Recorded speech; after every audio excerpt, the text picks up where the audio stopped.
Today we have 4 stories that are going to make your blood absolutely boil. We've got a woman whose so-called best friends staged an intervention to bully her out of her own legal name, calling it offensive. We've got a husband who tried to sabotage a long-planned family vacation because mommy felt left out. There's a boyfriend who films himself in hour-long showers while his girlfriend stands there waiting, on her period, begging for 10 minutes. And someone who loaned a friend a small fortune and had to basically blackmail them to ever see it again. Grab a snack because every single one of these people thinks they did nothing wrong. Let's get into it. First up, a 21-year-old woman whose entire friend group ambushed her at a restaurant to demand she stop using the name on her own birth certificate. I honestly think this whole situation is stupid, but I want some outside opinions. I, 21 female, have always been questioned about my name.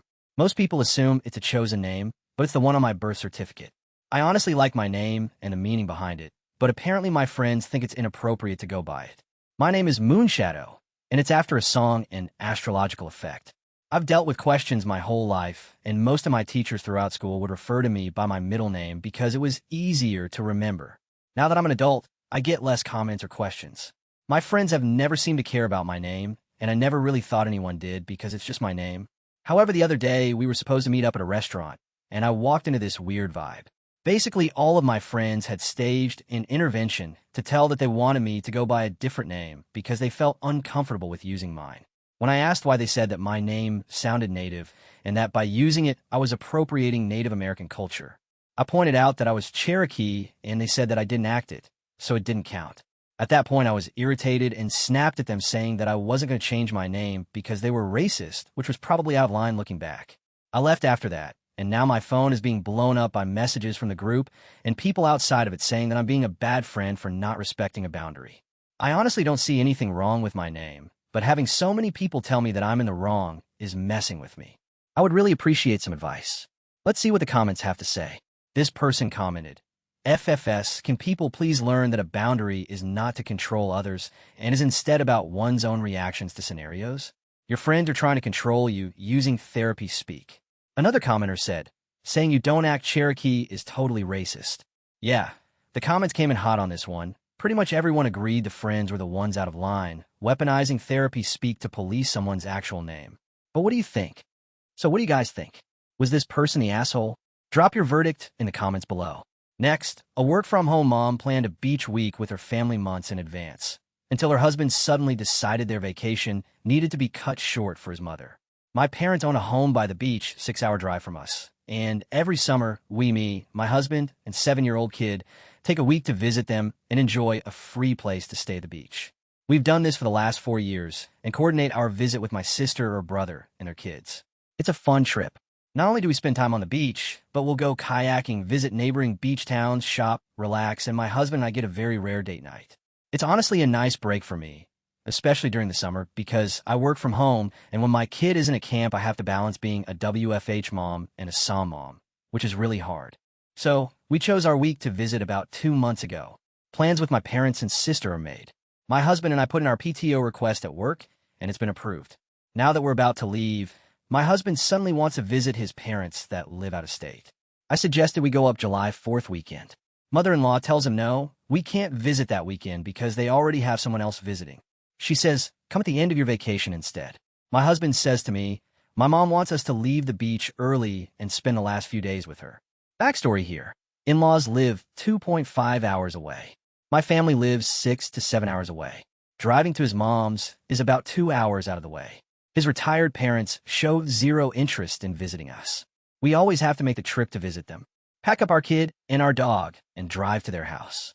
We get there, and they're either busy playing tennis or they don't want to leave their house to do anything. My husband, my kid, and I end up going out to do things on our own. Anyway, I tell him no, we can't do that because our plans are made and we leave next week. He goes into full pouty mode. We see your family more often. I feel left out when you go shopping with your mom and sister. I took time off from work. I'm just trying to figure out our plans. What? Our plans were made. I also took time off of work. Then I feel guilty for one. Wanting to spend time with my family, 2, spending one afternoon shopping with my sister, 3, telling him no, we can't go see his mom. I tell him I feel guilty now, and he says that wasn't his intention and that he shouldn't have said anything in the first place. So now I feel like an asshole because I got upset too? He spent the rest of the day barely talking to me and left for work earlier than usual this morning. Am I the asshole for telling him no? I suggested we could go literally any weekend because they live so close. I said he's welcome to come shopping with me and my sister. I started mentioning all the fun things we can do together, including a nice date night. He's just not excited anymore, and I don't know what to do. ETA, we last saw his parents in April. He won't plan another vacation somewhere else. Believe me, I'd love to go somewhere else too, but he just doesn't want to spend money on a vacation. He knows he doesn't have to spend the full week with my family, and I have gone with just me and my son before, and that's never caused any problems. I think I'm more upset over the sudden change of plans and the guilt trip and silent treatment. But y'all are offering some really good perspective and advice, and I really appreciate it. ETA too. Just to clarify, I have no problem visiting his family. We do visit. Do we have to visit them more often than they visit us? Yes. Does that fact annoy me? Also yes. Do we still do it because it's important for our kid to see his grandparents and for my husband to spend time with his family? Also yes again. They are very low-effort grandparents, but we do what we can to keep them involved in our lives. Let's see what the comments have to say. This person commented, if his parents live 2.5 hours away, he can pack up the kid and visit them literally any weekend day that he wants to. You said no to one weekend. They said no to another. He's still got 50 to choose from. Another commenter said, yeah, but then hubby would have to plan, pack, and do all childcare for that weekend without Opie. He doesn't want to do that. The comments were firmly in her corner here, pointing out he's got 50 other weekends and 2 parents perfectly capable of making the drive themselves. Sounds pretty open and shut, but tell me if you see it differently. If you're enjoying these stories so far, remember to leave a like and subscribe for more. Then we've got a woman whose boyfriend treats his hour-long morning showers like a streaming binge, even when she desperately needs the bathroom too. Long-time lurker here, but I have a post now. I, female, 21, live with my BF, male, 22, who likes to take hour-long showers in the morning. Sometimes they're longer than that. I've expressed the want for him to take shorter showers because there's 2 of us and it's a waste of water. Also, when he's taking long showers, it's not because he's shaving or doing anything else. He'll just stand there and let the water run or watch videos. I try to be understanding because he works hard, but I need to shower in the morning too. If he's washing his hair, I, of course, just let it slide. We both work, and our start times sometimes change. That being said, he works today, but I'm off. He gets up around 7-ish to take a shower before work that he has to start at 10. I'm off today and on my period, so I took the time to get extra rest. I told him throughout the week that I had 2 things I needed to go to today and that I'd be up early. I also need to get laundry done beforehand and needed to take an extensive shower, shave, wash hair, etc. And being on my period, I really wanted a shower, which he knew. He only needs to wash his body this morning. I hear him get up, so I sat up and kindly said, oh, hey, I know you like to take long showers, but could you please just shorten it today, because I also have to shower as well. He proceeded to just stare at me and ignore the question. So I asked again and said, okay, to make sure he heard me. He said he didn't want to and that the hot water would be back in a bit. I told him I needed to take a shower within the next hour because I had things to do and I needed to get the day started. He starts going back and forth with me, which confused me because I thought it was a simple ask.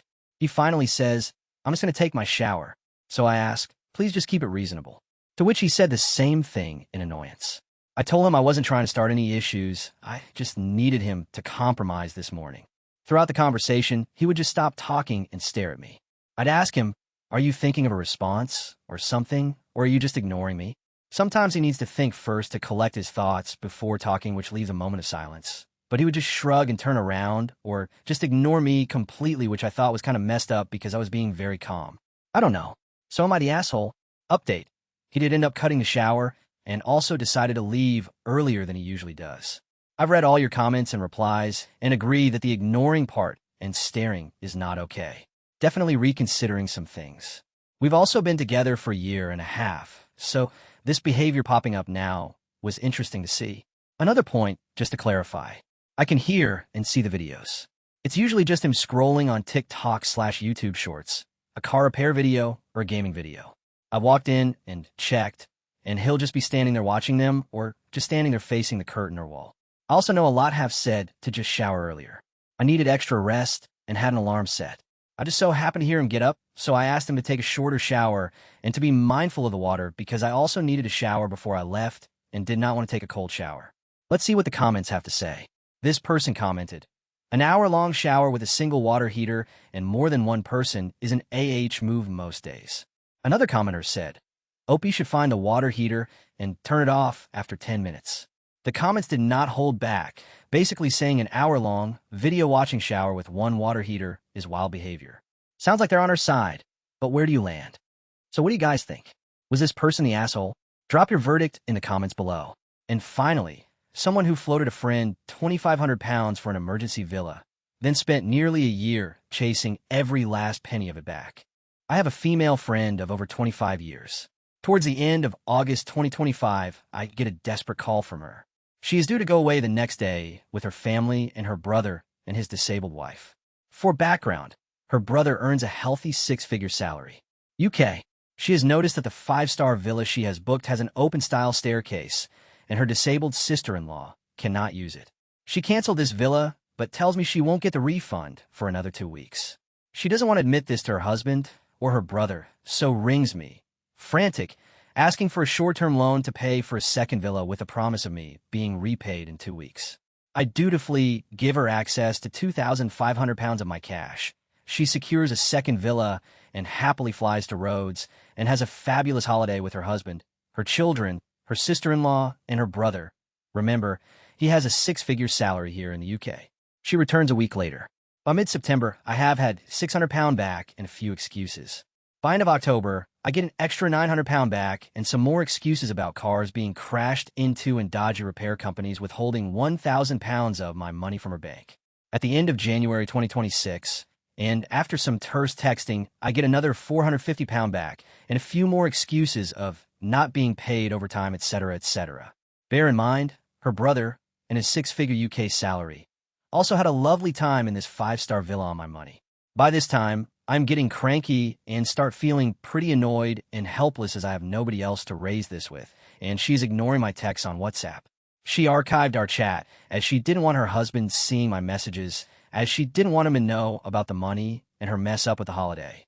I text her hubby and asked him to get his wife to read my messages. I get more excuses and still no more money. Fast forward to end of May 2026. Still no more cash, and last contact was April 22nd. We're now into June. I message her as I needed the outstanding 400 pounds plus back to bail my errant son out of the recent mire he has got himself into. She reads it and doesn't reply. By this time, I'm pretty angry. So when I see her hubby has posted on social media of him out for drinks in a nice riverside pub, I simply say how lovely it looks and ask if he's going away anywhere nice this summer. This is my shot across the bow. My comment is deleted. I ask again. Deleted again. I wake this morning and the remaining 400 pounds plus is in my bank account. It has taken 44 weeks, several threats, and likely the loss of a long-term friendship to get my cash back. So, am I the asshole here for doing what I did to get my money back to support my son? Let's see what the comments have to say. This person commented, "But never lend money to friends. If you must, you should have a signed contract." Another commenter said, "You gave a short-term loan in good faith, not a gift. She dragged it out for 44 weeks, ignored your messages, and only paid the balance once it looked like her husband might find out." The comments were overwhelmingly sympathetic here, agreeing the friendship was already dead the second she started ghosting on the money. Sounds justified to me, but what's your verdict? What would you have done in this situation? Let me know in the comments. So there you have it. 4 people absolutely convinced they're in the right. Which story made you the angriest? Drop your verdicts in the comments. I read every single one. And let me know whose friends or family need the biggest reality check. I've got even more jaw-dropping Am I the Asshole stories coming your way, so stick around. I'll see you in the next one.